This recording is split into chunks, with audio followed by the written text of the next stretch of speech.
Olá pessoal, vamos começar mais uma leitura desse livro maravilhoso, Seguindo o Plano de Deus, de Kent Reagan. Vamos começar aqui hoje no 3º capítulo, Consagração ao Plano de Deus. Em seguida, foi Jesus com eles a um lugar chamado Getsemane e disse aos seus discípulos: assentai-vos aqui, enquanto eu vou ali orar. E levando consigo a Pedro e a 2 filhos de Zebedeu, começou a entristecer-se e a angustiar-se. Então lhes disse: a minha alma está profundamente triste até a morte. Ficai aqui e vigiai comigo. Adiantando-se um pouco, prostou-se sobre o seu rosto, orando e dizendo: meu Pai, se possível, passe de mim esse cálice. Todavia, não seja como eu quero, e sim como tu queres. E voltando-se para os discípulos, achou-os dormindo. E disse a Pedro: então nem uma hora pudestes vos vigiar comigo? Vigiai e orai, para que não entreis em tentação. O espírito, na verdade, está pronto, mas a carne é fraca. Tornando a retirar-se, orou de novo, dizendo: meu Pai, se não é possível passar de mim este cálice, e sem que eu o beba, faça-se a tua vontade. Mateus 26, do 36 ao 42. Nesse trecho de Mateus 26, vemos o Senhor Jesus Cristo na sua vida de oração, fazendo a oração de dedicação. Esses versículos nos oferecem um exemplo da dedicação de Jesus ao se consagrar para cumprir a vontade de Deus, para cumprir a vontade do Pai. A que se referia Jesus quando orou no jardim do Getsemane? Se possível, passe de mim esse cálice. Mateus 26, do 26 ao 39. Jesus sabia que diante dele estava a cruz.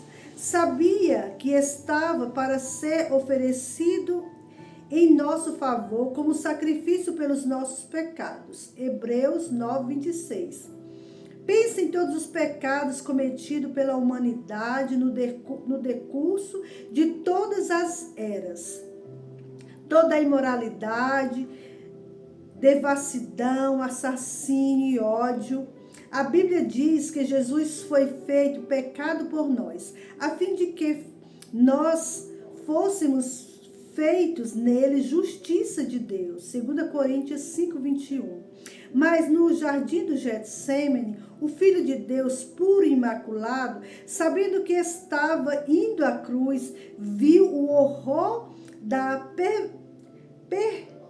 perspectiva de carregar o pecado da humanidade e passar pela experiência de estar separado de Deus.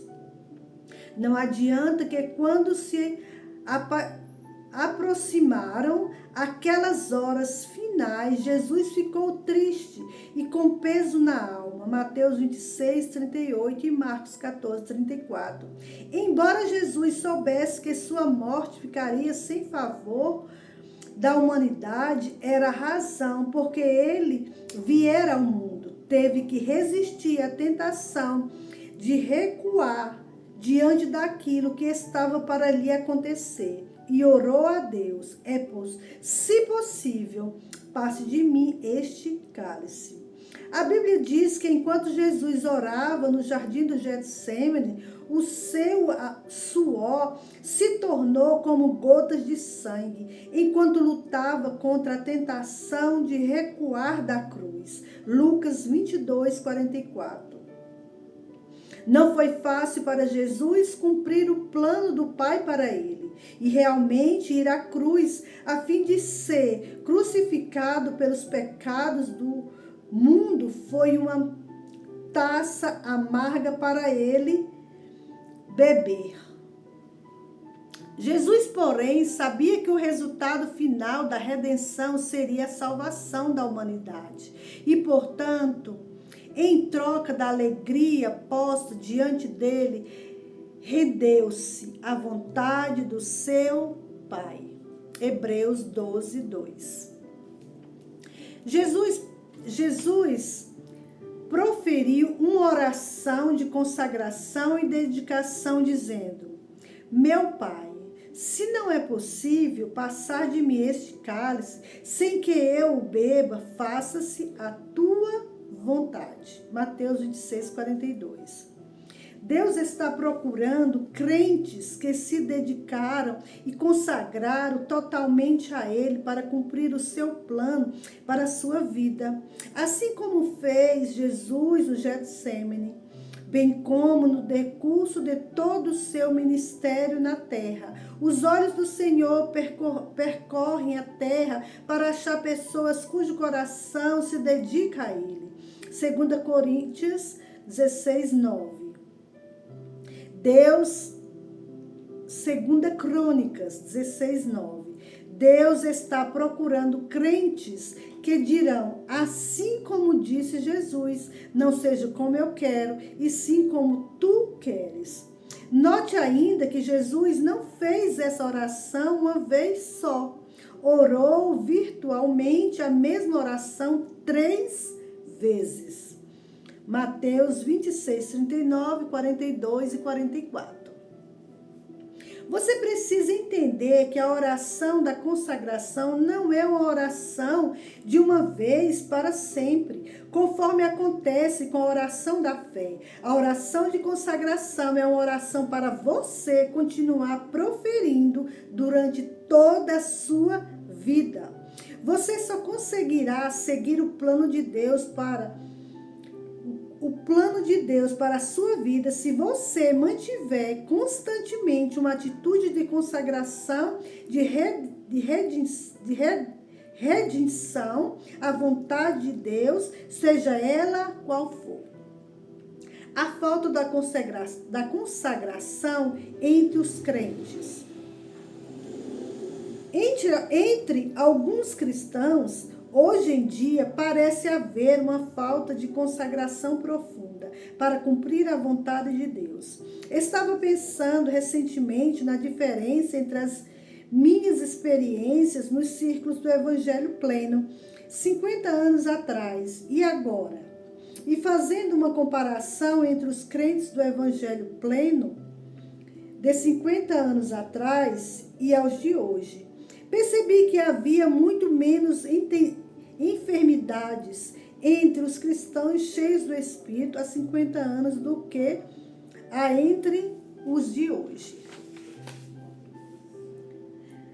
Lembrava-me das grandes manifestações do Espírito Santo que experimentávamos nas nossas reuniões de reavivamento.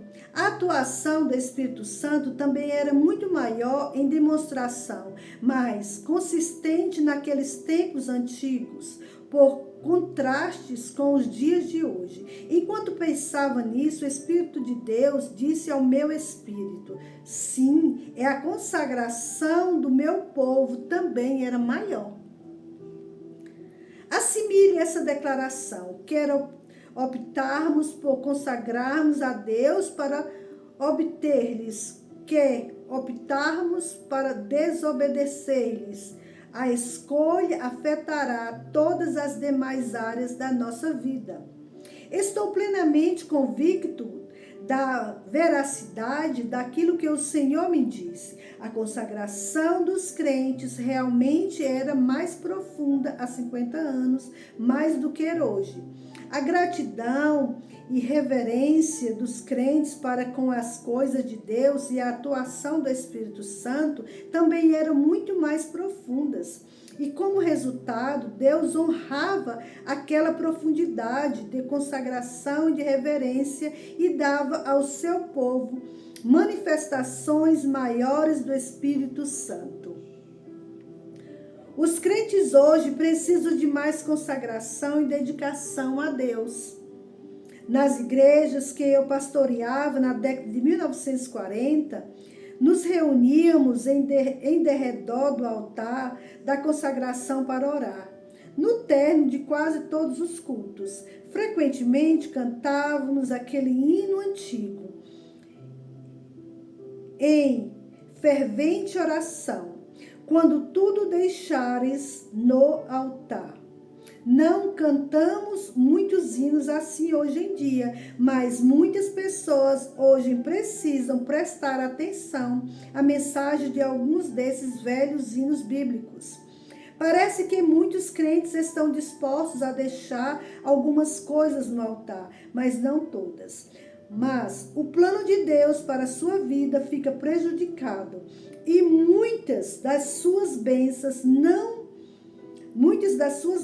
são retidas porque não se consagram totalmente a cumprir a vontade de Deus ao invés da sua própria. Os pastores precisam ensinar a respeito da consagração, a fim de comover os corações das pessoas a entregarem tudo a Deus e a seguirem totalmente o plano de Deus para suas vidas. Considere sua própria consagração ao Senhor. Considere se você tem ou não tem a capacidade de dizer todo o coração: Senhor, farei tudo quanto me pedires. Irei para onde queres que eu vá e permanecerei onde estou, se me mandares ficar. Por onde quer que tu me guiares, levarei as boas novas de Jesus Cristo a outras pessoas. Você precisa, pois, estar disposto a fazer tudo quanto Deus quiser que faça. Você precisa dedicar-se a obedecer a Deus e a fazer a sua vontade todos os dias, durante o restante da sua vida. Desde a ocasião em que nasci de novo, aos 16 anos de idade, tenho compreendido a importância da consagração total ao Senhor. Faz mais de meio século que sou cristão e ainda estou preferindo a mesma oração da consagração que orei há mais de 50 anos. Ainda estou orando: Senhor, irei para onde tu queres. Se queres que eu vá à África, irei. Se tu queres que eu permaneça onde estou, ficarei. Farei tudo quanto tu quiseres que eu faça. Vamos ficar com essa leitura por aqui e amanhã nós voltaremos com a nova leitura. Fiquem comigo.